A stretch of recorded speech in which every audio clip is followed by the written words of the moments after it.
We're all here today to see Dave and to hear from QStory. So, Dave, many thanks for being with us, and I will hand over to you.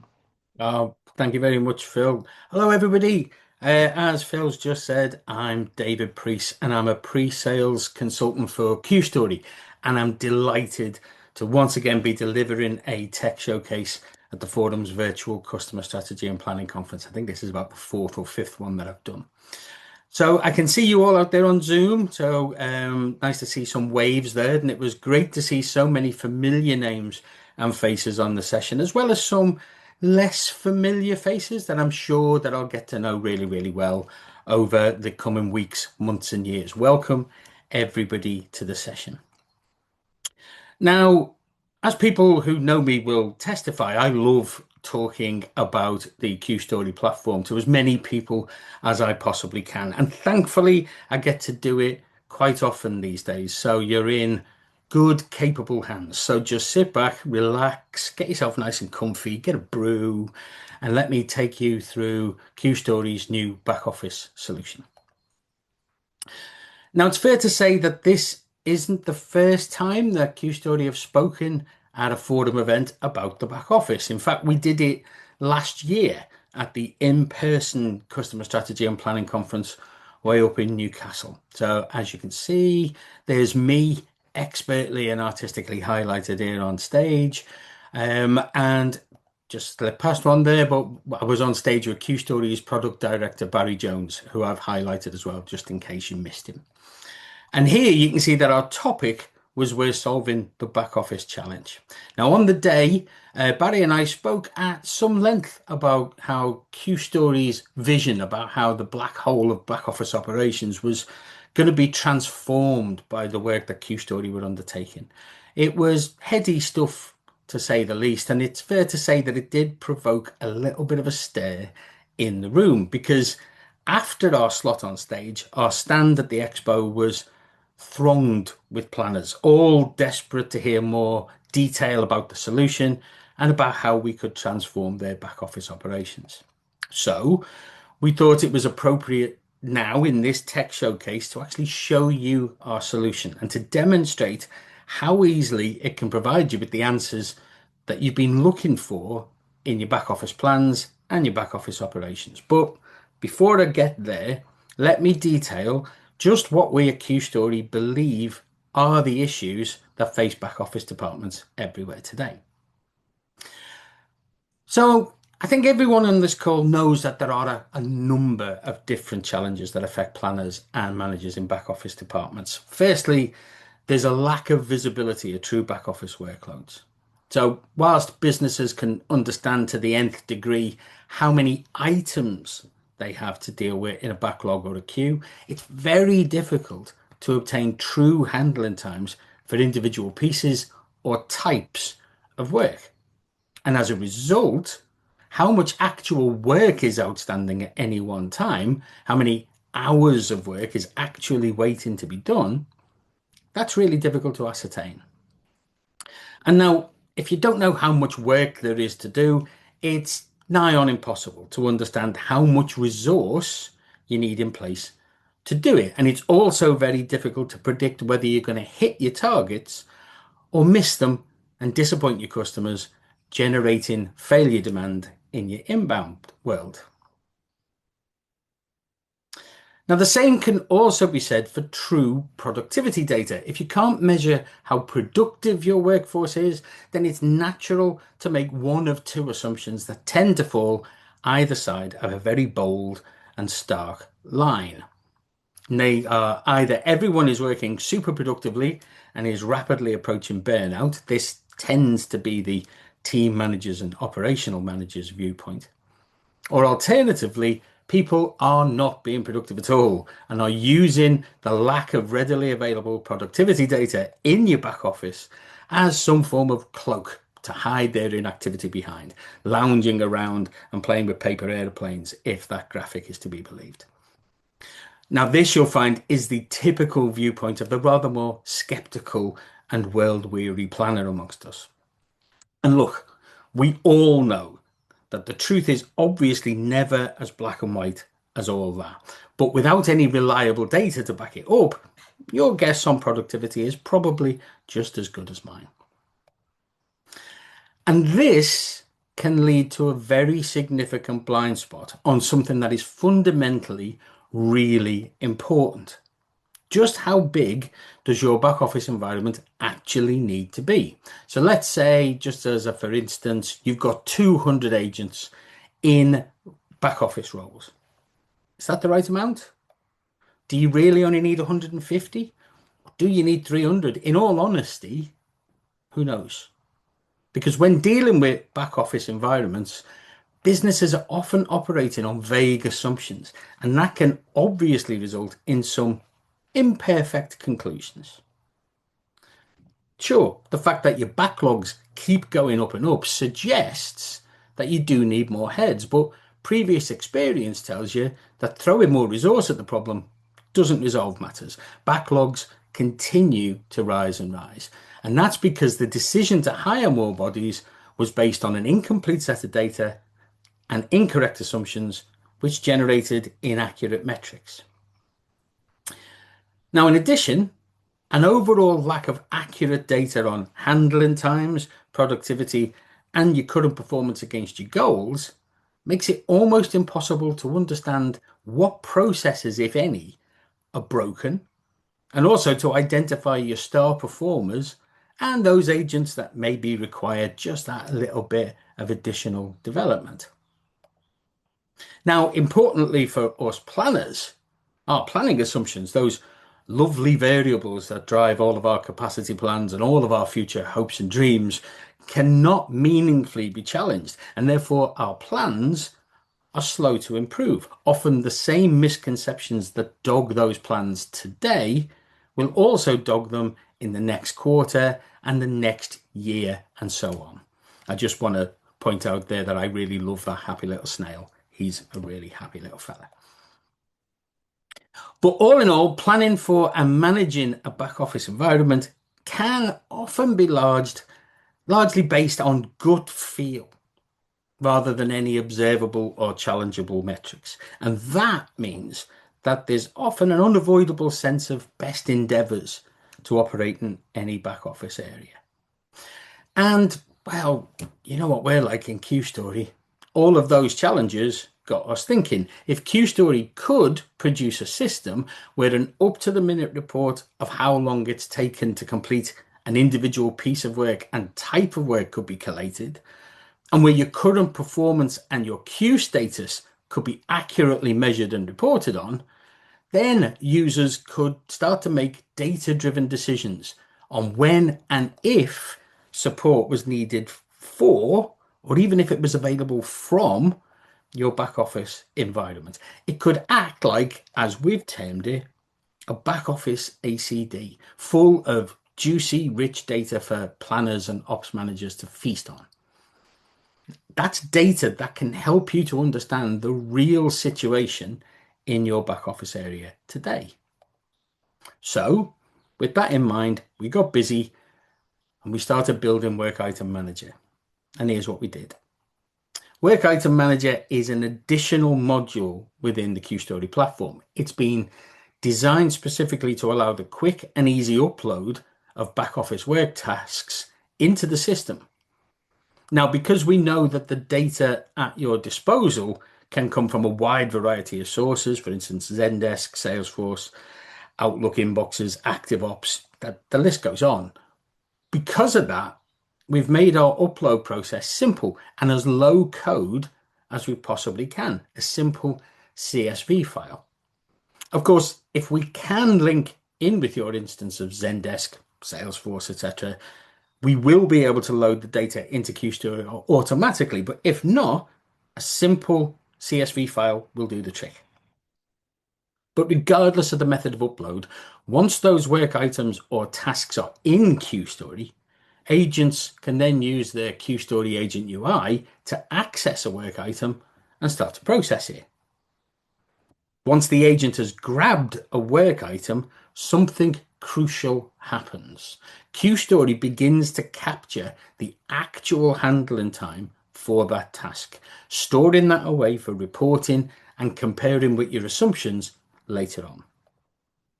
Each agent's activity is captured as well, and that's compared with their schedule. So meaningful schedule adherence can be reported on.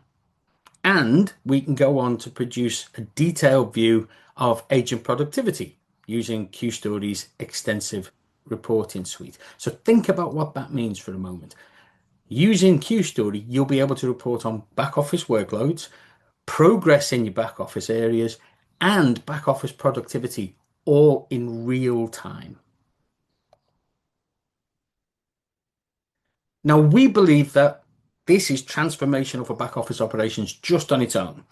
However, many of you on here have known me long enough to hear me talk endlessly about how QStory already offers incredible benefits to your business, such as flexibility and agility, actionable insight, and radically improved agent engagement. Now, as we're able to see true levels of demand in your back office environment, along with what people are truly, really doing in the same way that we can in your front office, we can offer all of QStory's benefits to your back office workforce and to your back office planners and managers. Now, on top of all those benefits, pardon me for the scary photograph, at the in-person conference next month, I'll be alongside my colleague, Charlie Parsons, live on stage, and we'll be talking about how you can use QStory to generate data-driven blending of front and back office operations and the massive benefits that this will bring for you. So if this session has whetted your appetite to talk for that, then hopefully we'll see you there. But enough, I hear you say, of my wittering on. You came here to see a showcase, and a showcase you shall see. So far, it's been really easy for me to talk about how simple it is to use the software. The time has come, I am aware, for me to put my money where my mouth is and actually show you our system in real life. So here goes. Okay, so this is the home screen for Work Item Manager. Here you will see all the work that is currently in QStory, having been previously uploaded and worked on. Now, items can have any one of a number of different statuses that you define for your business, but typically there'll be things like to do, completed, in progress, referred to another department, and the like. But like I said, you determine these statuses. Now you'll see on the left-hand side of the screen, there's a timestamp showing when the work was uploaded, and there are also 4 action buttons on the right-hand side. These allow you to update, comment on, and even audit what has happened on each individual work item, so you can see how it's passed through various statuses and the journey that the item is on. Now, as I said earlier, it's really easy to upload work items via a simple CSV file. So you just use the mass upload button here, and you'll be directed to the upload screen. So here you can see the structure that's required for the CSV. It's just 2 columns, the workload that this item relates to, and a unique identifier. That is all we need. So in typical fashion, you'd be able to select your CSV file and load it. And QStory will then show you a preview about what it's like, what's just about to upload.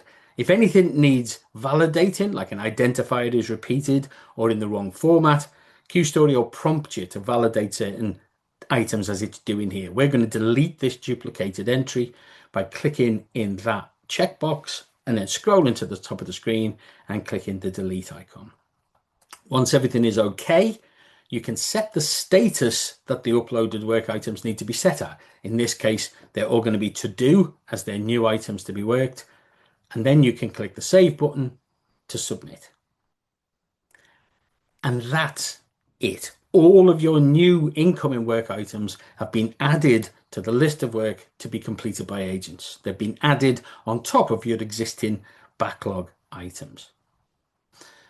So now that the work is there to be done, it's just as easy for agents to access the most urgent or important piece of work from the system. I'll show you how they do that now. Okay, so here is the QStory Agent UI. You may have already seen this on previous demonstrations of our software. Agents in all QStory customers are already currently logged onto this screen on a daily basis so that they can check schedules, make self-service changes, book annual leave, advise of absence, and so on. Now, the big thing that we've added to this screen now is this Get Work button on the left-hand side of the screen. This is key to the process. So if we look at the schedule at the bottom of the screen, you'll see that on this day, the agent is scheduled to work emails.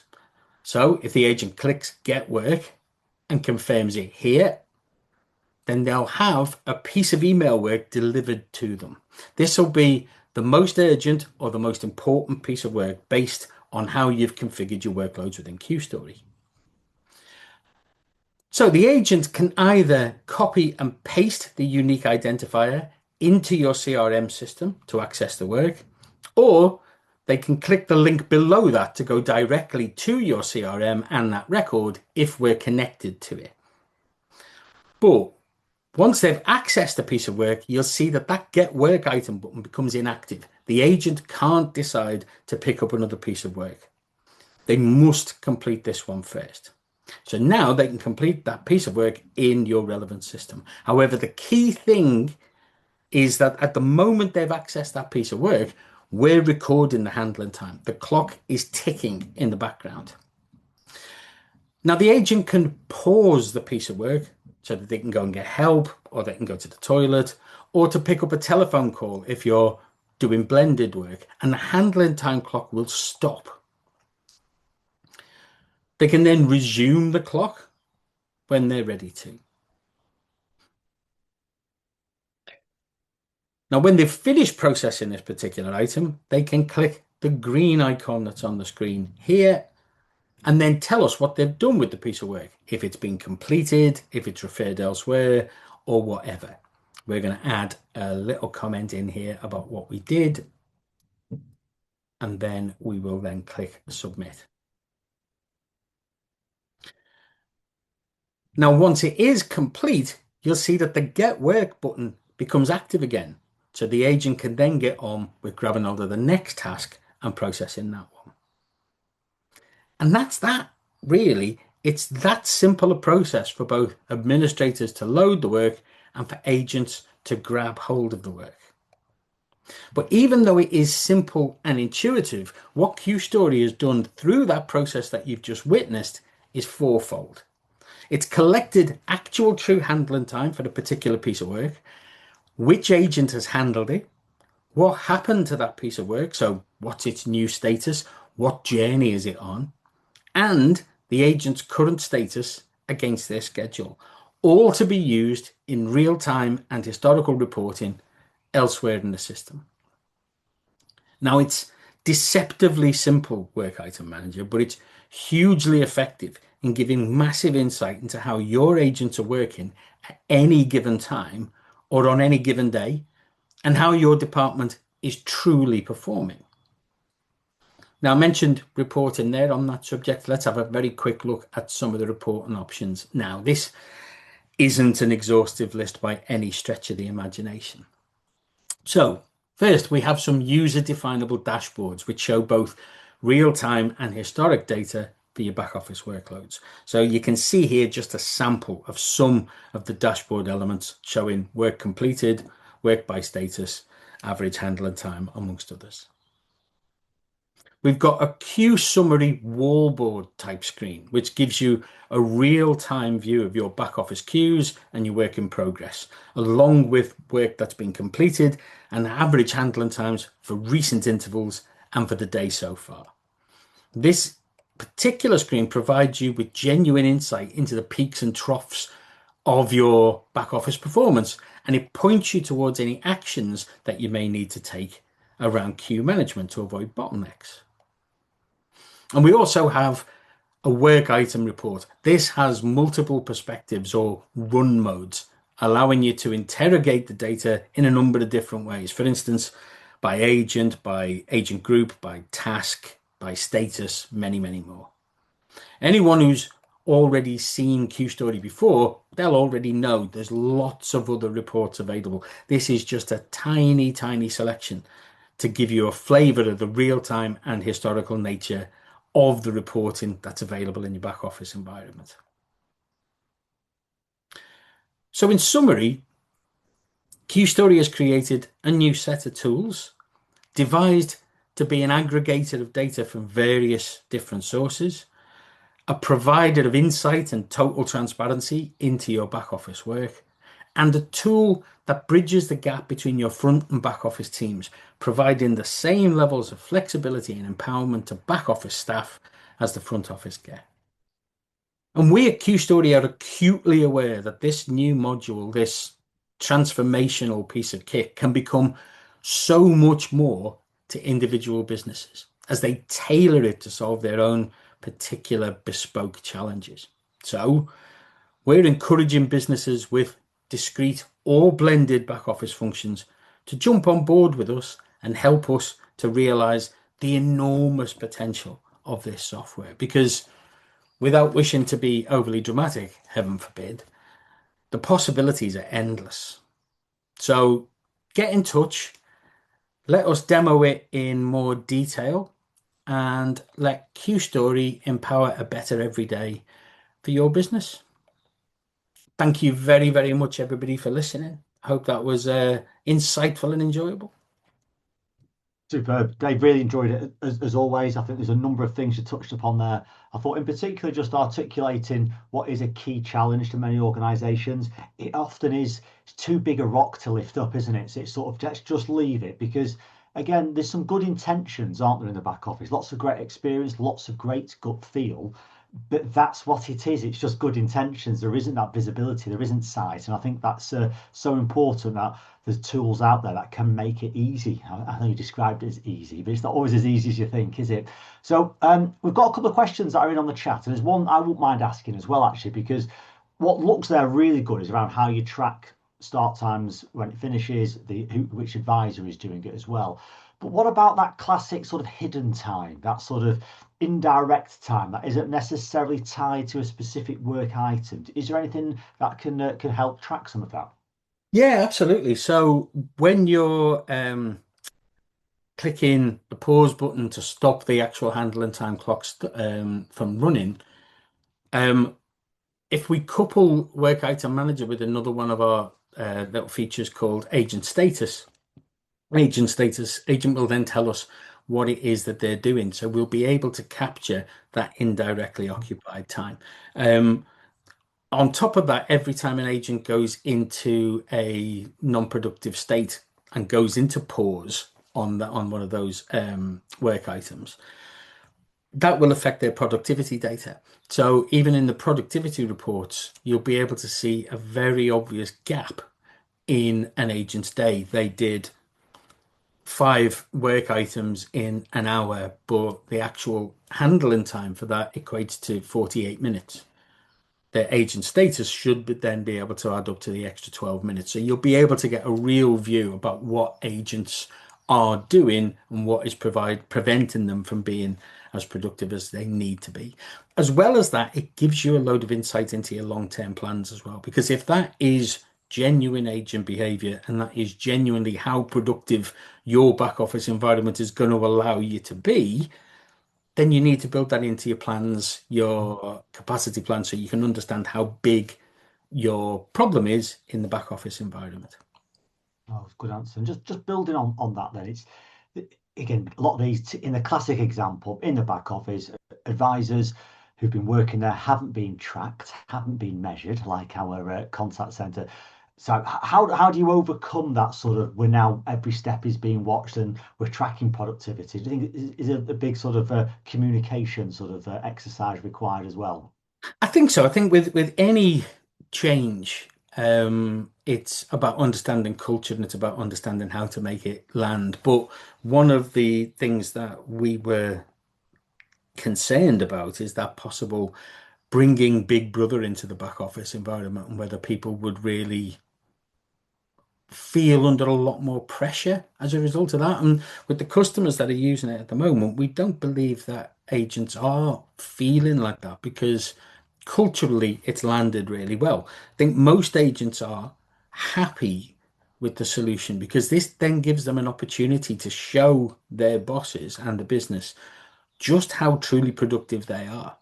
Um, It'll also really help them to demonstrate any frustrations with broken processes or swapping from one system to another, because now they'll actually have a data richness behind them so that them and their operational managers can work together to really understand where those frustrations are and what the art of the possible is.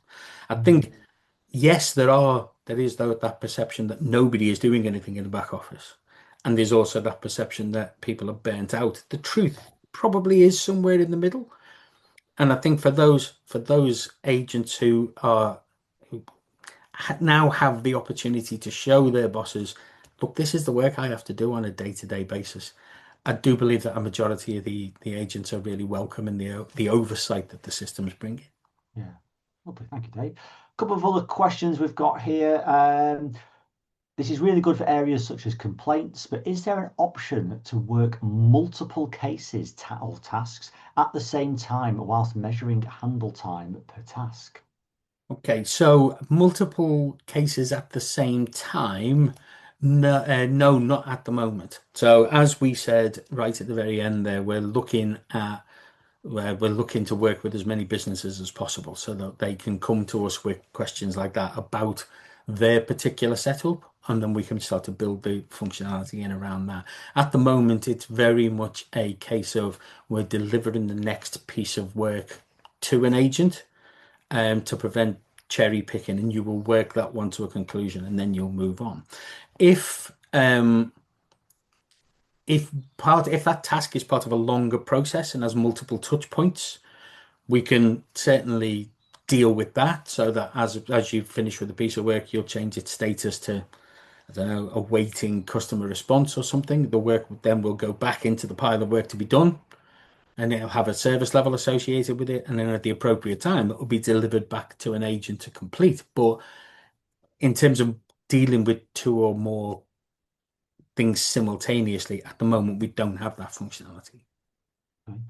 Just one thing you did mention there, actually, which I won't mind just picking up on, is about that prioritization. How does the logic understand what is most urgent or what should be done next? Okay, so that's a great question, and that's user definable. So as you configure the system when you set QStory up, with each individual work task or work type, you'll tell us your service level goals and your priority over other pieces of work. QStory's get work button there, when it starts to look at the piece of work that you're skilled to do, it will then do the calculation as to which gives you the best benefit to your service level. Is it necessarily the oldest piece of work, or is it the one that's just about to go out of service level so that it will then deliver that and prevent your service level from getting any worse? You determine that as part of the setup. It's quite granular and varied in the background for how we can use service level goals and our risks functionality to enable the system to work against two competing different service levels for Mm. one particular work type. So, yeah, and the short answer is you get to define that. Excellent. That's good. Which I think might follow on nicely to another question we've got here is, does this link into the HUD? HUD. So could it so you could use it in real-time rules and golden opportunities? An absolutely perfect question. Yeah. One of the benefits that we'll be talking about in person in Newcastle, tickets are available, is the ability to use QStory and a heads-up display screen to really provide you with a data-driven blended environment. So we will proactively be able to say this particular work queue is extremely short-staffed, where your service level is under threat. Therefore, we will look at other areas of the business, your telephony area, anybody who's skilled in doing that particular type of back office work. If we can, if we can afford to lose them from the front office environment, then we will make those recommendations in classic QStory heads-up display um, methods. We will make that recommendation that you go and actually you get some support for that back office skill. If your queues are running dry, then again we'll be able to use the heads up display screen to say that you may be able to go and support the telephony areas, or that there'll be lots and lots of offline time for you to be able to do training, cross-skilling, soft skills, development time, whatever. So yes, again, in a nutshell, at the moment, with the way that we're treating each individual work type as a workload, it's perfectly geared up and set up to work alongside the heads-up display to give you that flexibility and that cross-functional support. Excellent. Another really good question here, actually, which is, I think, around sort of size and scale. So the question is, can this be used for a standalone small team? But actually, I'm thinking there's sort of both sides of this. Is there, I suppose, is there a size that makes it sort of worthwhile? Is it possible for something to be too small that it's not valuable? And likewise, does it have any limits that are known? No, I think like with most sort of systems of any sort of nature, there is a sweet spot, isn't there, with regards to scale, economies of scale. But I think with this, because effectively what we're doing just with the back office piece is to deliver a link to a piece of work and then record what that piece of work is. I don't think there is a minimum size for this. I think if you've got a standalone back office area with 25 people in it, you still need to understand what their demand requirements are. Because are those the right 25? Do you need 12? Do you need 40? Yeah. So I think with this particular module, I don't think that there is an upper or lower limit to get that sort of economy of scale. Okay, no, good answer. Okay, I don't think there's any other questions unless I'm missing any of them. I think we've captured everything then from the sort of long-term items it can deal with. It has great logic based on essentially your business rules, which I think is always a good test for anyone when you're creating that decision system. So let's have the conversation before it happens, and then we can deal with it as and when, as opposed to being reactive. Um, as we all know, of anything like this, you've got to take people on a journey. So sometimes good to pilot things before going big bang. Take people on a cultural journey to help them understand that actually what's in it for them is a better understanding of their workload, their flexibility, and just a better, more consistent job. And it can track your indirect time as well, looking at productivity. So it feels like a very good system, Dave. So I've been very impressed with that. So many thanks. Any other final thoughts or comments from yourself before we finish this session? No, I think we're moving towards we've moved just away from just being intraday automation. We've moved into being a WFM provider. We're now going to be moving into this back office environment. We really want to try and provide solutions to absolutely every challenge that you as a contact center community are facing. So just to repeat, please hit us up, come and talk to us, see the demo, ask us the questions, put the challenges to us, because anybody who's had any dealings with us or even any conversations with any of us in the past knows we love a challenge, and if it's there to be fixed, we'll fix it with you. Yeah, definitely. I think the case study examples and our members who work with yourself will testify to that as well. So I'm sure, like as well as how open you are to any other questions, if people wish to follow up, if anyone wants an example member to speak to, just let us know and we can put you in touch with them.